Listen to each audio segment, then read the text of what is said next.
Without brand, you don't have awareness. Without awareness, you don't have demand. And without demand, you have no pipeline or revenue. So short-term pipeline obsession has become so dangerous, and we need to get away from that and really focus on brand equity. That's the stuff that compounds. That's the stuff that's long-term play. That's the stuff that takes time.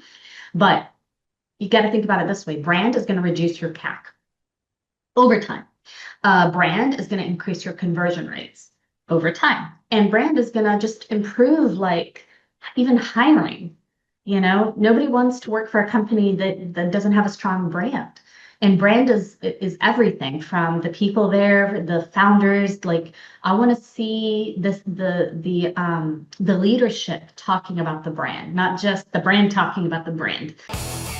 You are listening to Power Marketing with Kevin Lee. Kevin and his agency Did It have helped thousands of businesses win through superior marketing, as have his books, articles, speaking engagements, and the E-Marketing Association Power Marketing Podcasts. Here's Kevin. I'm Kevin Lee with the E-Marketing Association. I run a bunch of other ventures, including an agency. I have a supplement brand. I run a nonprofit.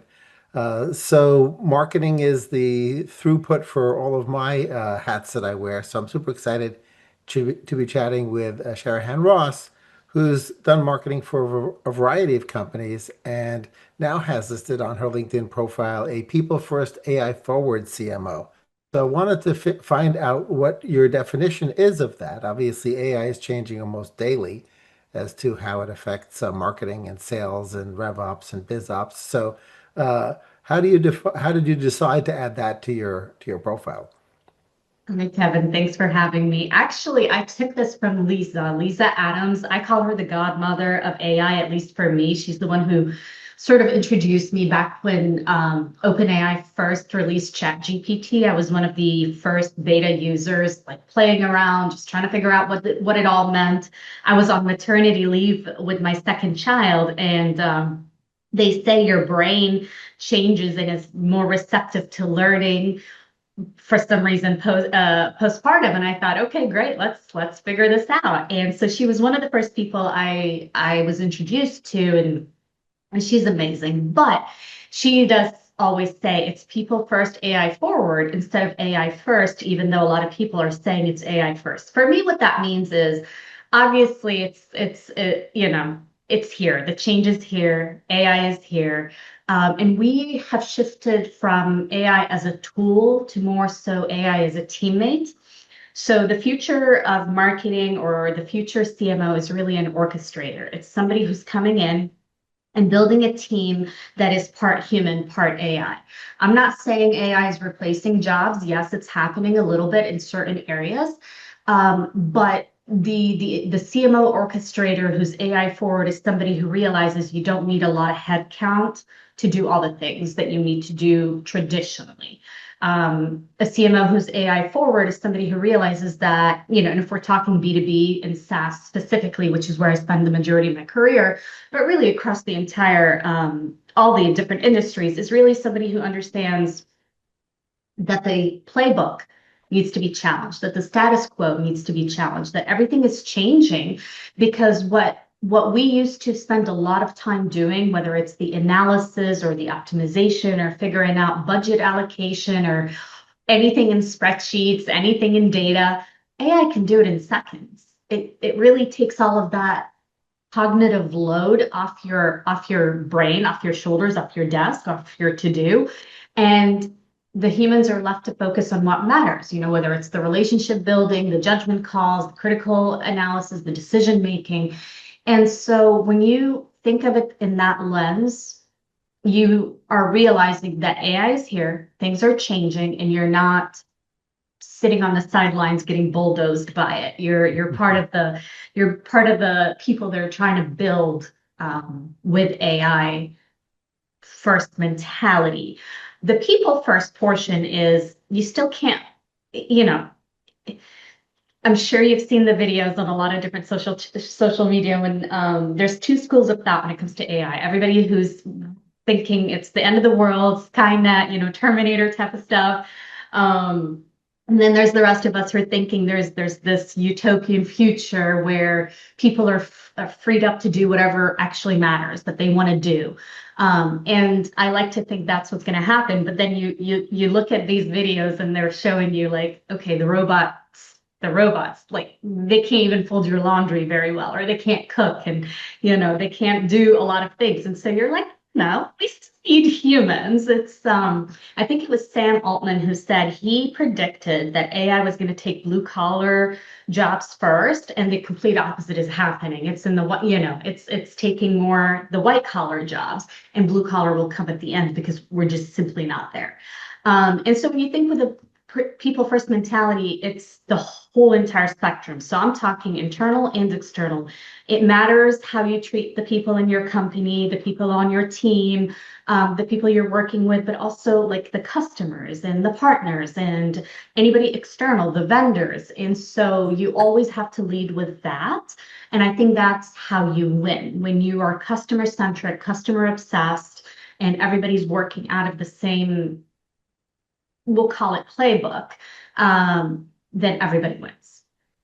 For sure. Yeah, that's an excellent segue into something else I noticed on your LinkedIn profile, which is that you like to align marketing, sales, and product around the customer journey, which is also human centric, right? The idea that if the customer gets what the customer needs, that other things fall into place more effectively. So, where do you think the most value comes from as you sort of align teams around the customer journey? Number one would be eliminating friction.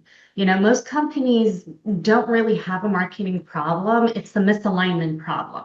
Everybody's working in a silo, even though they say they don't. Or everybody's optimizing something different. Like marketing traditionally is optimizing MQLs, where, sales is optimizing their quota and product is optimizing, I don't know, roadmap velocity. And the customer is getting whiplashed.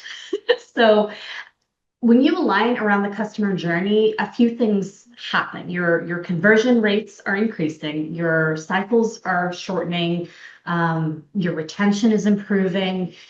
So when you align internally, and when I say alignment, eliminating friction and all that, here's what I've done time and time again. I bring everybody in and have them all sit at the same table, and we do a basic exercise. Do we even understand the terminology and the KPIs we're measuring against? Like, do you know, like, does product and sales or even finance know what an MQL is? Do we even care about an MQL, or do we care about an SQL? So we need to read from the same book, read from the same glossary, agree on definition. Then we also need to agree on shared KPIs. What is the pipeline? What is the revenue that we're going towards? What is our North Star? And agree on that. And then we need to meet frequently, because that creates a feedback loop. When I'm meeting with my sales partners, product partners, customer success partners, even finance and the CEO, and we're saying, okay, here's what's happening. Where is the bottleneck? What is happening? Because at the end of the day, you're optimizing your pipeline based on velocity, maybe even volume and conversion, right? And so you're looking at that in real time as a team.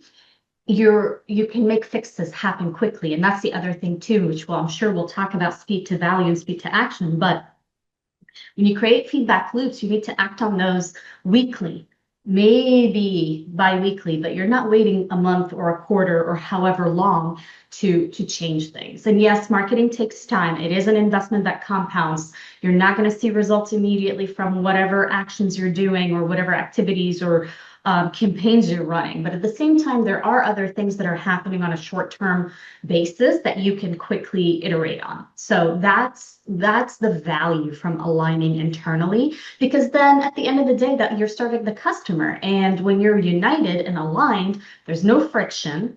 And your pipeline turns into revenue, your revenue turns into retention, your retention becomes brand equity, right? And so that's growth. That's what a company needs. Yeah, I love the fact I think you used the word compounding there, right? Because when you sort of think about the customer journey from the time they see an impression, whether it's in social media or display or search or CTV, right? They start on that let's say it's a click journey. Let's use last click attribution, even though you need to be more holistic than that. But if you think about that, right, your ability to afford that media is directly related to how well you pick that audience, how well the creative resonates with them, and then how you fulfill that promise at every stage. And then you get your higher AOV, you get your higher LTV, like everything humming along allows you to go and buy media that might be really expensive, right? I mean, a lot of it is Exactly. auctioned. You've got search is auctioned, social is auctioned, and then you've got stuff that's maybe aspirational, like you'd love to be able to do direct mail, but you can't do direct mail because it's too expensive. But is it too expensive if It is everything else is not. humming, right? And so I Exactly. love that element, that lets you open up your media opportunities, I think, once you get things Right. humming. And it's not expensive. Like if media cost is usually what people are or marketers or whatever are blaming, but it's really unit economics that's the issue, right? And so if Right. you're looking at your LTV to CAC ratio, improve that, and all these other channels are going to be so much more affordable. You're going to play in bigger arenas that you didn't expect. I don't think direct mail is expensive if done correctly, based on all like what you just said, all the other things that happened previously. And so when I say it compounds as well, you got to think of like from a brand awareness, brand equity, top of the funnel. Here's the thing I say, which gets me into trouble a lot, but I always say gotta challenge the status quo in the playbook. But attribution is a myth because you're right. If you're looking at last click, you're gonna think that whatever ad they saw is the reason they converted, and that's not true. I've seen it time and time again. It was content, and then it was a meeting, and then it was like an event, and then it was something else, and then it was this, and then it was that, and eventually they made they made the click, but it wasn't that ad that made them click. It's all this awareness that happened before, all this content consumption that happened before that made them realize, okay, this is the brand I want to talk to. So you're staying top of mind, you're earning mind share, if you will, before you earn your market share with that buyer. And buying is not linear. So why are we thinking everything is going to fit into this attribution model and this like beautifully organized dashboard? I mean, humans are not linear. Buying is not linear. Why are we trying to make marketing linear? It doesn't make sense. I You think know. marketers are just trying to digest it all at the same time, for Yeah. sure. And one of the other things that marketers are trying to digest is, the CFO would love the CMO to optimize around LTV, right? But sometimes, especially earlier in the stage of a company or during it, you don't have the LTV data yet, right? So all you have is all those micro conversions and then the final conversion to revenue, and then you have to wait for the LTV. So, Right. what have you found helpful to use either as proxy conversions, and then like you talked, I think, about lead scoring and some of the stuff you've written about Right. and the power of Yeah. that. So, how do you recommend folks who would love to start scoring leads but don't necessarily have LTV data to use to score them? Yeah. That's a tricky one. You can't wait to make decisions. You're going to lose if you're waiting like 12 months to get your LTV data or whatever else you're waiting on, right? And so I think look at it holistically. Lead scoring is really about the buying intent plus the behavior. So there's a lot that goes into that you can think about. So again, I go back to the pipeline and optimizing for like the efficiency, removing bottlenecks, the velocity, the volume, the conversion. So if I'm looking at SQL to opportunity velocity, or if I'm looking at like demo to maybe second meeting booked, or just whatever your stages in the pipeline are, moving from one stage to the next. Like I did that at Modus Planning, where there was like few months in between. There was a stage to stage, and there was like months in between. And I thought, okay, I can't wait for data to figure out what's converting and what's not. But like I can look at this right here and I can solve for this right now by making sure that we are segmenting correctly, that we are customizing our message to the different buyer personas, your different ICP, your different segments, and try to shorten that. Like if I can work on this one little thing right here, it's going to have a trickle effect. So there's a lot of different lead indicators and lifetime behavior that you can look at as you go instead of waiting. And that's really what I've done. And the nice thing is today, because of AI, all of that is fixable. Like there's a lot it can do for us and figure out and predict. And you don't have to wait. And you can make decisions a lot quicker and go to market a lot quicker and test a lot quicker and iterate on these things a lot quicker. And I know you're going to talk to me about AI, but maybe I'm jumping the gun here. But we always talk about segmentation and ICP and, you know, right message, right audience, right channel, right time. And then customize, like you have to hyper customize your message to your buyer. And yes, you're going to have multiple different buyers, multiple different buyer personas, and you segment accordingly. AI now can do that one-on-one, like AI super agents, super humans, super whatever you want to call them, avatars. They can do that now, and there's no time wasted in me trying to figure out this one message to 1,000 over here. It's one-on-one instead of like it's one-to-one, sorry, instead of like 1 to 1,000 or 1 to 10,000. And so once again, this whole waiting for data is not really, I don't think it's an issue moving forward.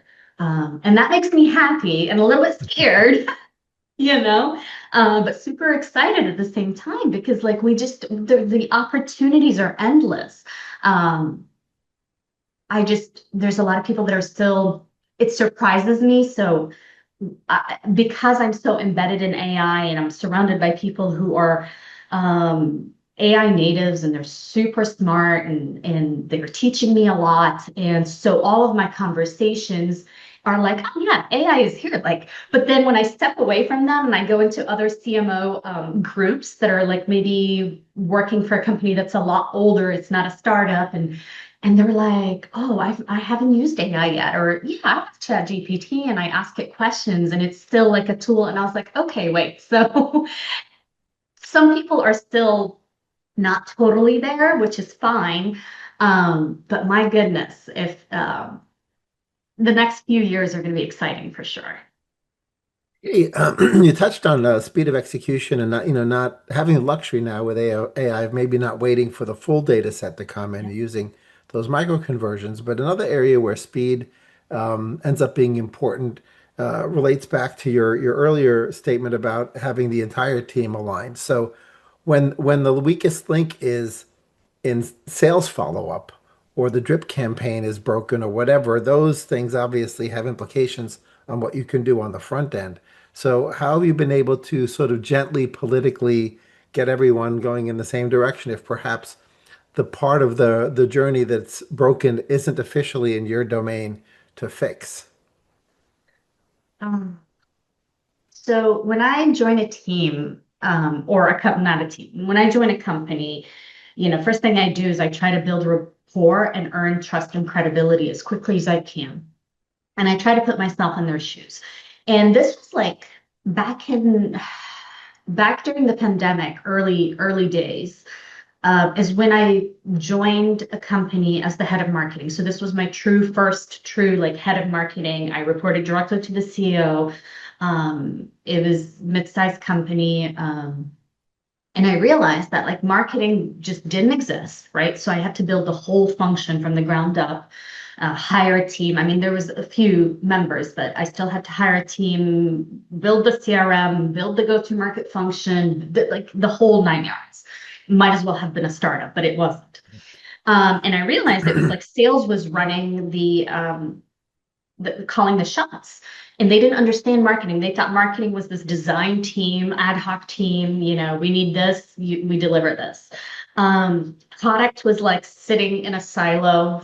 Finance was doing its own thing. Customer success was doing their own thing.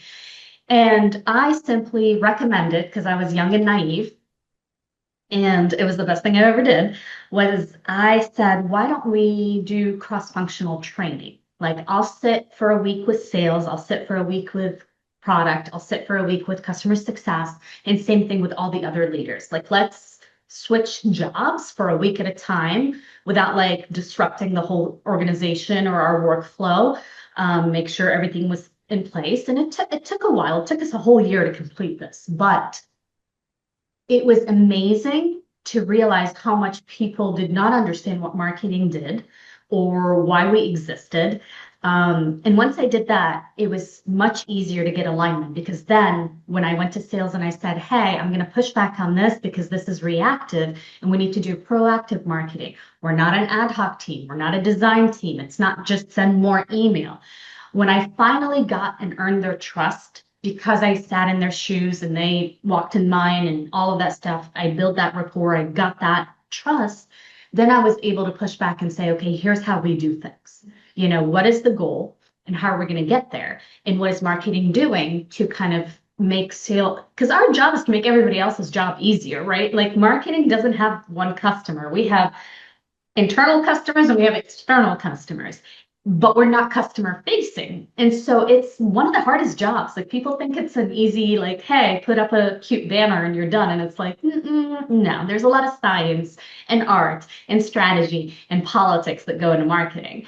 So it's very important to get that internal alignment and act quickly, because we have to consistently think short-term, long-term, always at the same time, which is a whiplash in itself for any one person. But we're thinking, what can I do right now to get some quick wins to show them that it's working while I'm building brand equity, which is the long term, and it takes time, and it's top of funnel, and it's the awareness and content, all the things we talked about that compounds, while we're doing all this other stuff, like to generate the leads, to fill our pipeline, to deliver on revenue KPIs. So I digress.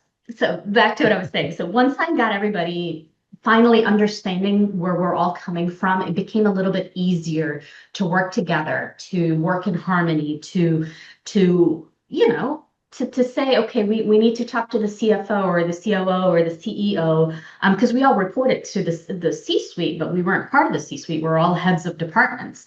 And it's just, we unified in what we were trying to do, and life became a little bit more easy for everyone. That's great advice. I'm not sure everyone in the listenership can go ahead and do that, but it's certainly great advice to sit in other people's shoes as It's it not relates easy. to the learning experience and Yeah, it just establishing also the rapport and getting everyone going towards the North Star.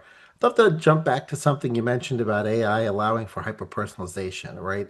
And so hyper-personalization almost sounds like one-to-one marketing, but at the same time, there are ICPs, right? So or sometimes the company is completely convinced there's one ICP. Sometimes there may be more than one. And so, can there be more than one ICP? And then, if they discover that there are multiple ICPs as they look at personas or they analyze their customer data, how should the organization adapt? Because that may have implications on the marketing plan, the media plan, sales efforts and messaging because right. different ICPs have slightly different needs. So I'd love to hear if you've ever had to handle that and if how people should handle it when that happens.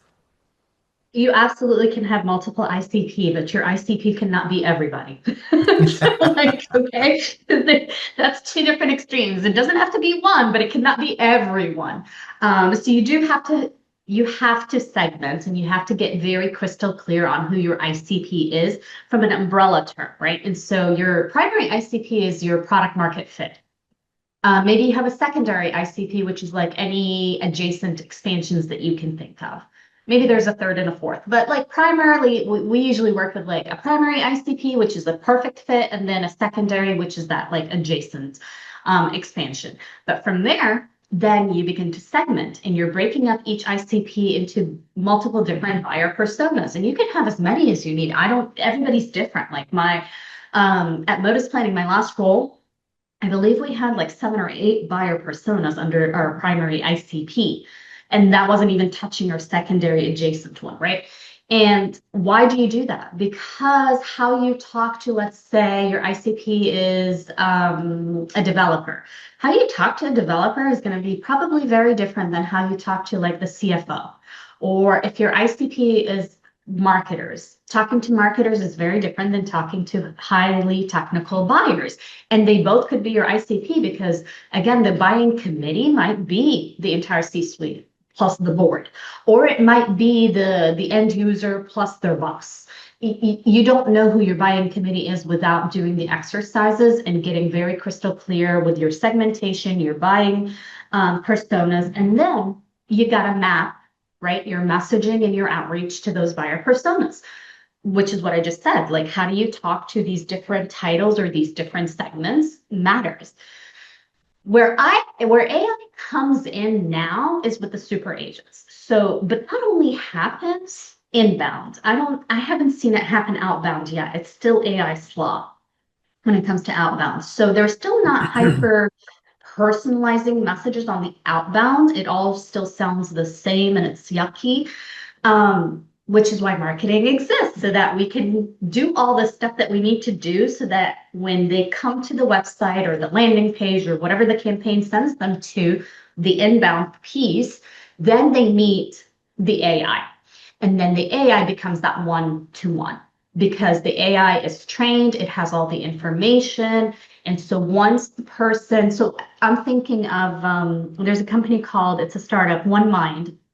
Amanda Kalo is the founder. She's the former founder of Sixth Sense, and she talks about this a lot. And I've like tested it out, and I discovered them because they were on the HubSpot website, they were on Pavilion website, and Winning by Design, I think. But anyways,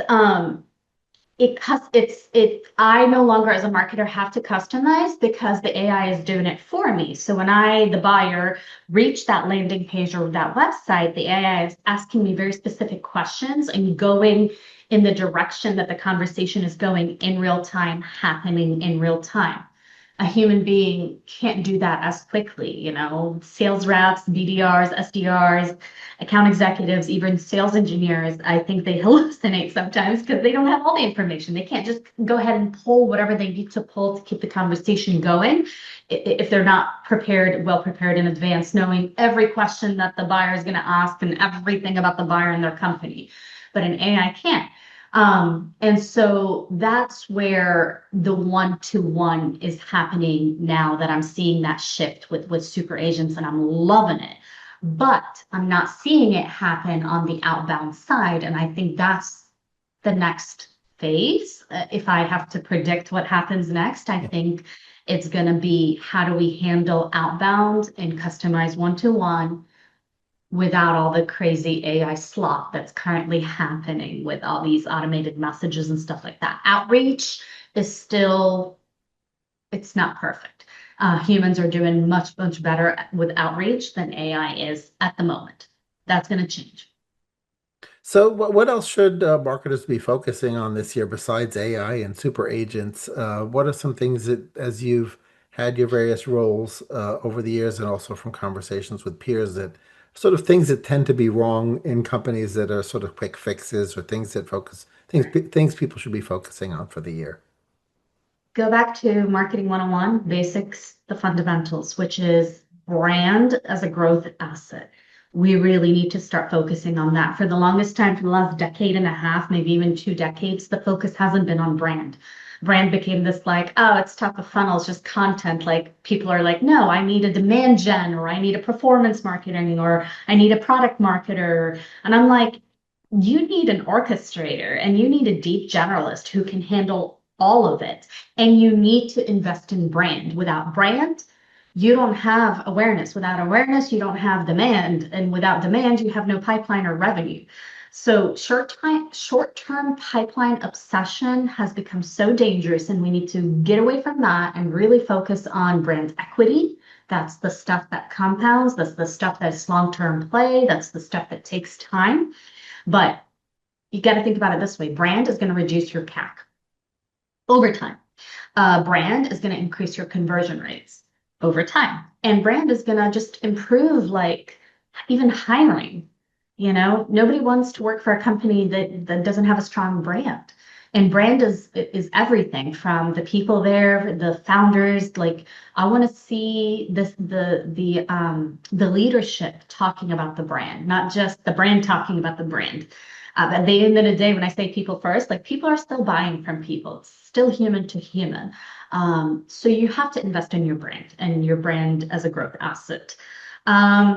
Another thing is really the revenue architect. I think, again, from a marketing perspective, we really, marketing leaders really have to understand like pipeline math, unit economics, P&L. And I haven't, there's a lot of CMOs that are that good, but like also I've seen a lot of marketing leaders that once again, they're very specific in one thing, and they're not like deep generalists, like I said. So they might really understand brand, but they don't understand pipeline math or unit economics, or they're very good with the performance and the unit economics and pipeline math, and they ignore brand, right? Like, and I need to see marketers understand the whole entire funnel, like full funnel, full stack, revenue architects, AI plus human orchestrators. That's the future of marketing, and that's what we really need to focus on. Yeah, I agree with you 100% on that. I mean, brands end up getting a discount in media that they buy, right? As a result of the higher awareness of the brand from the Right. impression all the way through, though that really those investments, if made correctly, manifest Mhm. themselves in sort of unstoppable brand power, right, in the marketplace. Absolutely. The reason did it made 11 acquisitions to pivot from being an SEO and SEM agency to becoming full service is I agree with you 100%. Like the holistic view is key. If you're just completely siloed and you're not understanding the interaction effects, you're not going to do things the right way. So I agree that the CMOs need to move that way. And I think we created like a little skunk works within the agency that does that for CMOs that came up through creative and so don't understand the numbers, or CMOs who Right. came up through finance and don't understand the creative elements and sort of how can they fix their blind spots. So that was wonderful having you share all your best practices with us, and look forward to keeping up and chatting again. Thank you so much, Kevin. It was lovely being here. Those were amazing questions. I can geek out over marketing any day. So thank you. I appreciate it. Perfect.